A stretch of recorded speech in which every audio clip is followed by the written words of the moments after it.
Oui Mike, c'est Steven Deloney qui va s'élancer pour le ride. Mon petit doigt me dit qu'il va se faire niquer le race parce qu'il est très mal porté.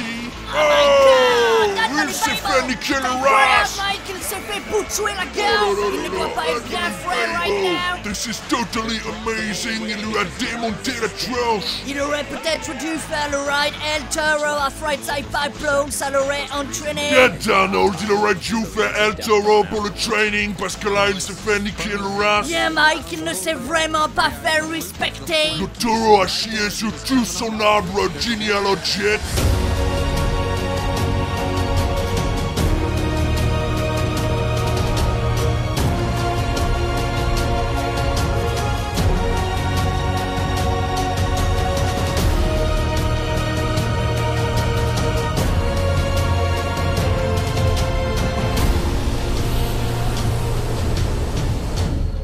Aujourd'hui les petits gars, je suis très content de vous retrouver parce que je vais pouvoir vous parler d'un véritable coup de cœur, à savoir Frightside Pipelone. Un parc évidemment très peu connu des gens qui ne s'intéressent pas au parc d'attractions, mais qui commence à avoir une certaine renommée dans le monde parconautique. Pourquoi? Eh bien en premier lieu parce que le parc a ouvert en 2009 une véritable petite bombe et que depuis il continue les investissements intelligents. Alors ok, ils font pas de grosses machines à Frightside Pipelone, ça c'est clair, c'est un parc qui est éminemment familial. Mais c'est un parc qu'en tant qu'adulte on prend aussi beaucoup de plaisir à visiter, avec une offre très cohérente et une atmosphère dingue. Et c'est marrant parce que c'est un parc qui est vraiment né des aléas de la vie, comme quoi on peut toujours transformer quelque chose de négatif en quelque chose de positif. J'entends par là que Frightside Pipelone a été créé par Arnfried Völkel, et ce mec en fait c'est un Allemand qui s'est retrouvé au chômage en 1991 et qui a décidé de tenter le tout pour le tout en ouvrant un restaurant avec un bois des comtes. Bois des comtes dans la plus pure tradition allemande, si vous connaissez les parcs allemands vous savez ce que c'est. C'est un bois avec 12 scénettes qui représentaient des contes, et là en l'occurrence il y avait 12 scénettes qui représentaient les contes des frères Grimm. Et depuis de ce restaurant et du bois des comtes qui ont de mieux en mieux marché, et bien on est arrivé à Frightside Pipelone, un parc que je vais bien évidemment vous laisser découvrir dès maintenant avec ce que j'ai monté et ce que j'ai photographié. Herzlich willkommen in einer Welt voller Wunder. C'est ce qu'on nous dit en arrivant à Plone. Et nous, on n'a pas besoin d'être convaincus puisqu'on sait très bien que ce parc renferme le coaster le plus attendu du trip. Pour ceux qui suivent, vous saurez duquel il s'agit. Pour les autres, vous aurez la patience d'attendre. De toute façon, je ne vous le dirai pas tout de suite. Et ouais, c'est comme ça, on n'a pas tout ce qu'on veut quand on veut. Et si t'es pas content, t'es pas content. Non mais alors, Frightside Pipelone est un parc régional qui prend de plus en plus d'ampleur et qui s'est fait connaître dans le monde parconautique de par ses investissements plutôt intelligents permettant de toucher un public très large. L'ajout de leur attraction phare en 2009 a également permis de rameuter les amateurs de sensations fortes de par le monde, dont nous faisons évidemment partie. Parce qu'il faut avouer que ce parc est sacrément paumé, à l'opposé absolu de notre frontière près des voisins tchèques. Une fois l'entrée et sa tête de dragon passée, nous constatons que ce parc se fond dans la plus pure tradition des parcs allemands. C'est très boisé, très fleuri, il y a des petits détails de plus ou moins bon goût un peu partout, et bien sûr un bien teutonique bois des contes avec toute la kyrielle habituelle de princesses et princes charmants. Ce qui fait le charme de ce parc, c'est sa végétation à laquelle on ne touche pas. On la laisse progresser et vivre en prenant soin de l'épargner au maximum. Et de ce côté-là de l'Allemagne, les érables sont magnifiques et culminent de manière vertigineuse, laissant avoir un monde qui apparaît pour nous, habitués aux chênes, d'autant plus fantastique qu'il en est inédit à nos yeux. Et c'est là que la magie opère.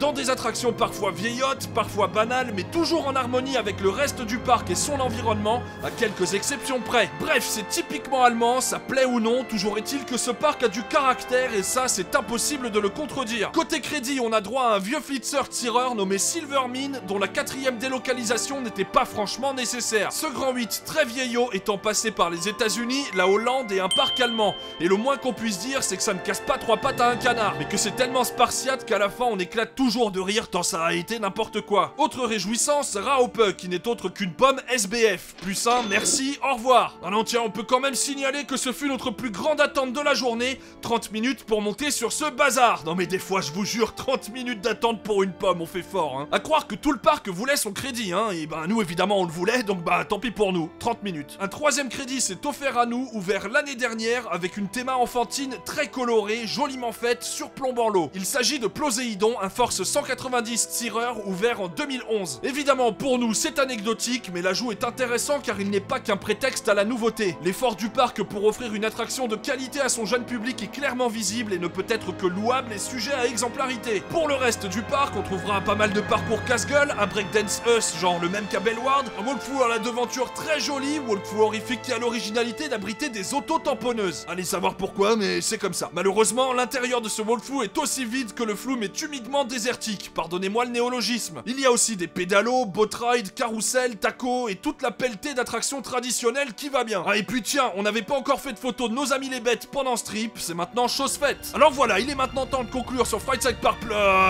quoi? De conclure sur rien du tout, ouais? T'as pas oublié de nous parler de la raison véritable de votre visite à Plone par hasard? Pour ainsi dire, du grand 8 autour duquel s'est construite l'idée de ce trip d'ailleurs? Allez, on va considérer que les plus dissipés d'entre vous ont assez patienté. S'ils sont arrivés jusqu'à ce point de la vidéo, c'est qu'ils ont été sages et qu'ils méritent d'être récompensés. Alors voilà, en 2009, une montagne russe a ouvert à Frightside Park Plone. Il s'agit d'un GCI aux statistiques plutôt mignonnettes sur le papier. 24,5 mètres de hauteur, 720 mètres de long et 76 km/h. Alors ouais, pas de quoi trembler comparé à un certain de ses homologues. Mais j'imagine que vous connaissez évidemment cette phrase qui dit que ce qui compte, c'est pas la taille. Eh ben, nous pouvons imaginer que cette phrase a été prononcée par quelqu'un ayant raidé cette montagne russe. Son nom, El Toro. Et là, c'est bien simple. C'est de la prise de vitesse constante, un layout maîtrisé à la perfection, de la moindre inclinaison à la moindre bosse. Les virages sont passés comme sur des skis de manière très lisse et très rapide, tandis que toutes les bosses, sans exception, vous font lever vos fesses dans des flottings que maîtrisent parfaitement les gens de chez GCI quand ils veulent s'en donner la peine. Ce grand 8, c'est une tuerie. Point. Tellement surprenant compte tenu de sa taille qu'il en est proprement hallucinant. Là, je peux vous dire que sur cette bête-là, ça a été du chain ride toute l'après-midi, mais genre 20 rides.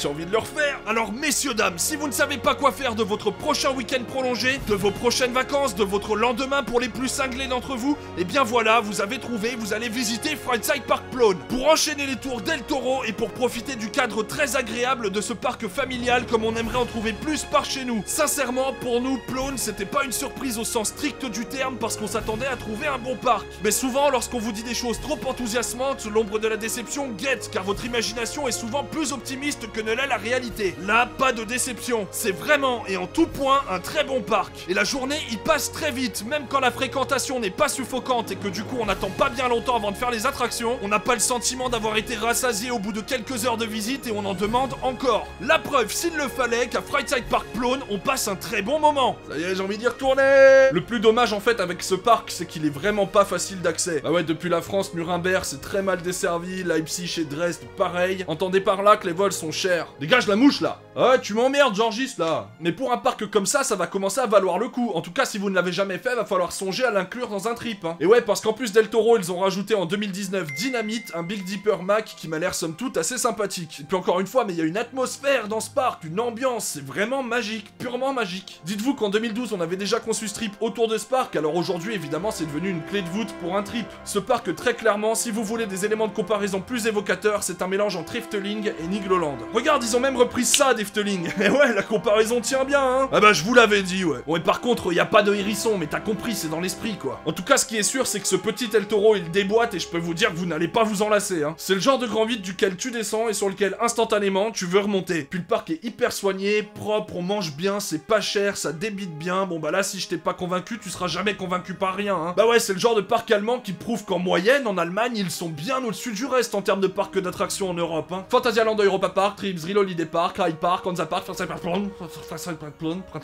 Frightside Park Plone. J'ai même pas assez de doigts pour les citer, tout cela, et en plus, il y en a d'autres. Il est temps pour moi de clôturer cette vidéo sur Frightside Park Plone, j'espère évidemment qu'elle vous a plu. Si vous découvrez la chaîne avec cette vidéo et qu'elle vous a plu, bah n'hésitez pas à vous abonner. Et pour tous les autres, évidemment, si la vidéo vous a plu, c'est le pouce bleu qui va bien. Bon, théoriquement, c'est la fin du confinement, en tout cas de la première phase du confinement, ce qui fait que de mon côté, je vais reprendre le travail avec un peu plus d'intensité, donc je vais pas avoir le temps de vous faire 2 vidéos par semaine. J'ai fait 2 vidéos par semaine pendant le confinement et j'espère que ça vous a aidé à passer un petit peu le temps. J'espère au moins que j'aurais pu contribuer à ça, parce que ouais, 2 vidéos par semaine, ça a été du sport. Alors c'est reparti, on repart sur un rythme d'une vidéo par semaine. Lundi, il y aura donc pas de vidéo, et vendredi, il y aura évidemment la prochaine vidéo. Et d'ici la prochaine vidéo qui sera consacrée à un autre parc allemand, bah comme d'habitude, portez-vous bien. Allez, ciao!